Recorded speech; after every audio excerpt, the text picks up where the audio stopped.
Which Godzilla solo movie is the best?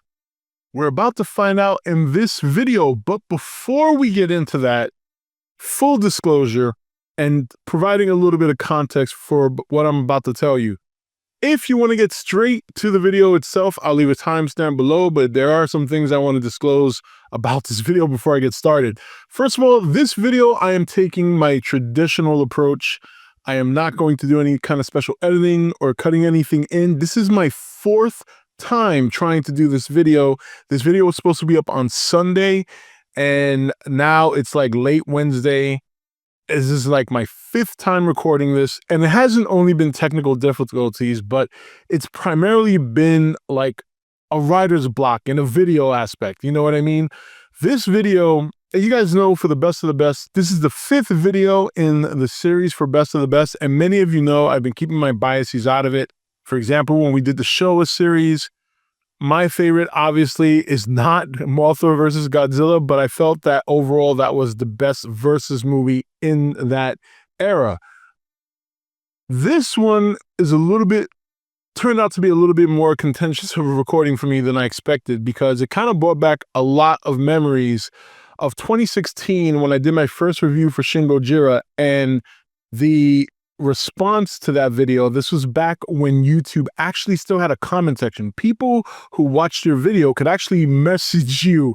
And I remember getting some really burnt messages. And in fact, when I kind of remembered that, then I even dug deeper and realized that it was like at that point that I really started teetering off on creating content, because I was so turned off by the fact that people just didn't like opinions to the point that they would say such grotesque things. Now, I've gotten used to that over the years. People attack me personally. I don't care. But these people were saying things about my kids and my family and talking about death and all that stuff. So when I got to this video and I started realizing that, I got very hesitant. And then the recordings were coming out really bad. There were some technical issues that I resolved.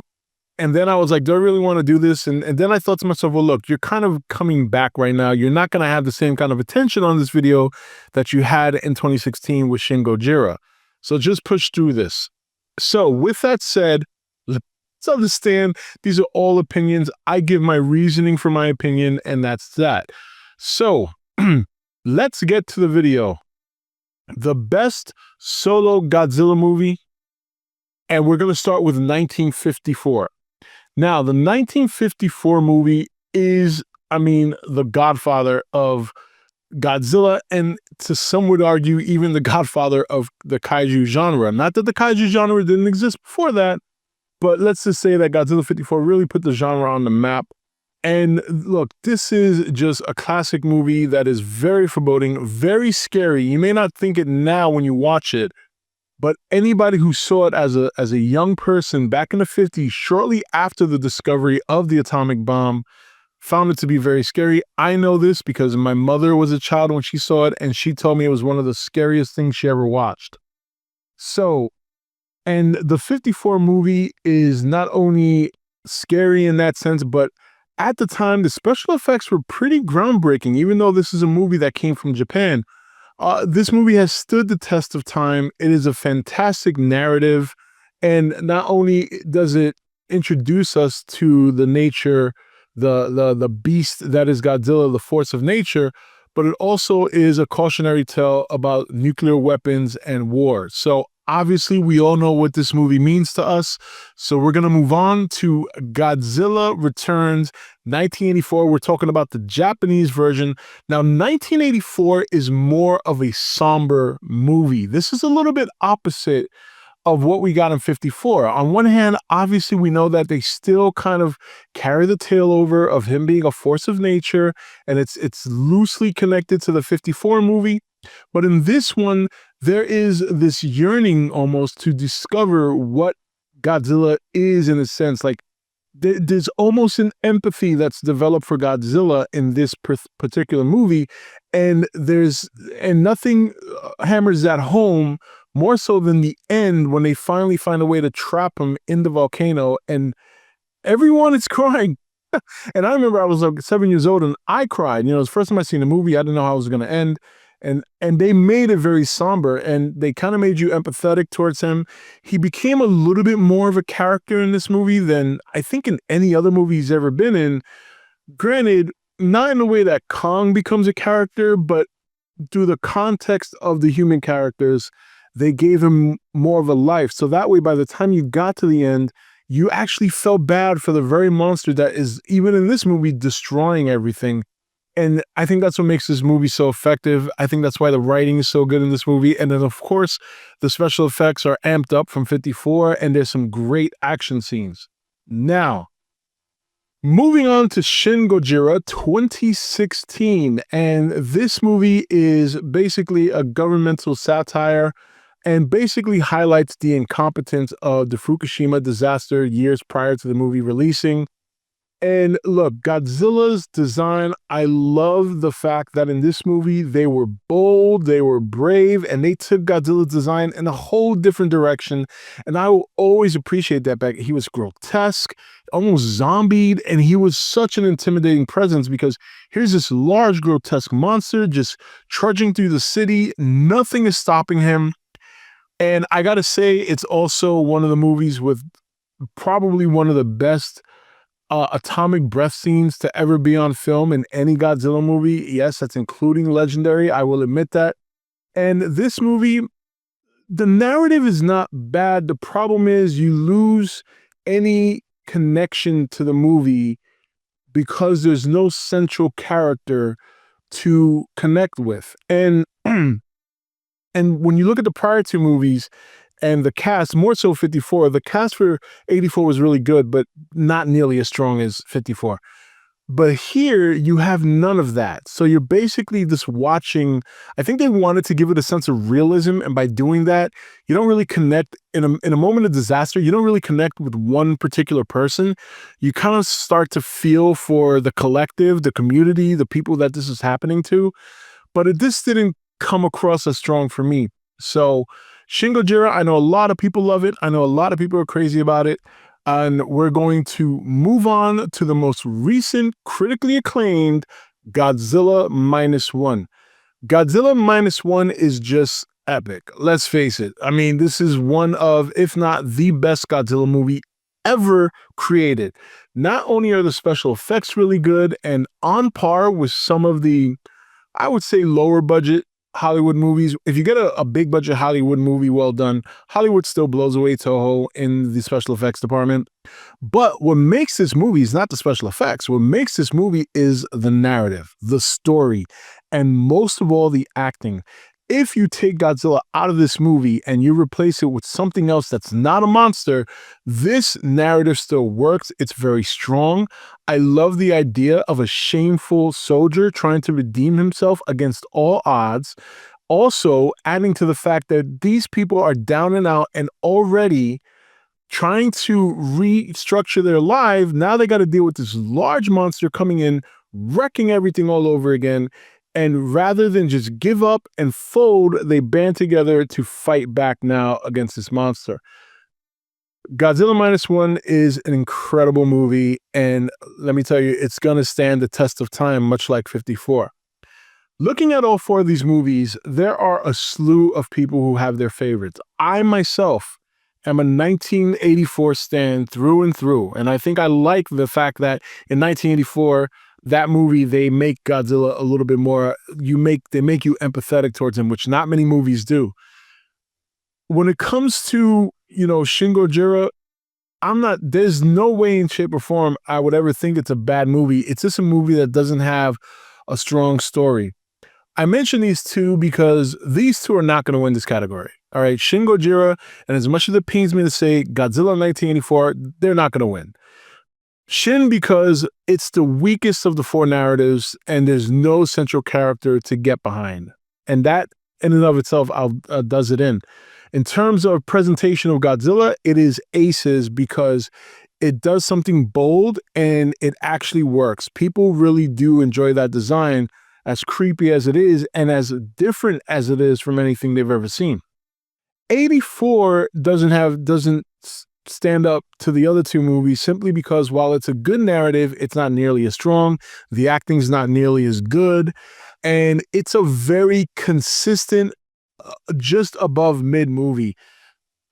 I don't like saying that, but when you compare it, if you look at it objectively compared to the other two that are ahead of this movie, it does pale in comparison, but I do find it to be much stronger than Shin Gojira.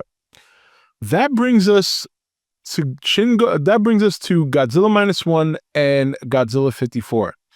Now, recency bias will tell you that everybody loves Minus One, and I understand that. That's a great movie, and I'll tell you something. I personally believe that Godzilla Minus One should have been nominated for Film of the Year, and I do think the two leads should have been nominated for Best Actor and at least Best Supporting Actress.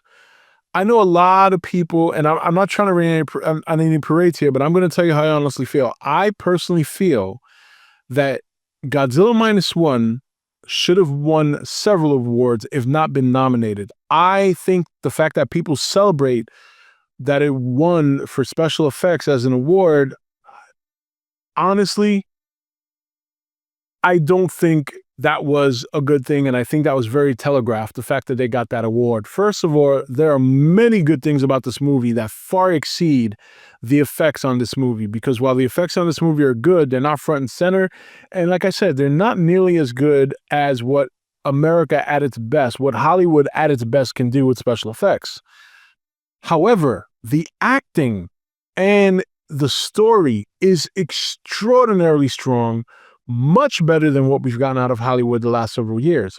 But they had no chance of ever getting nominated for those awards, because what happened when Godzilla Minus One came out?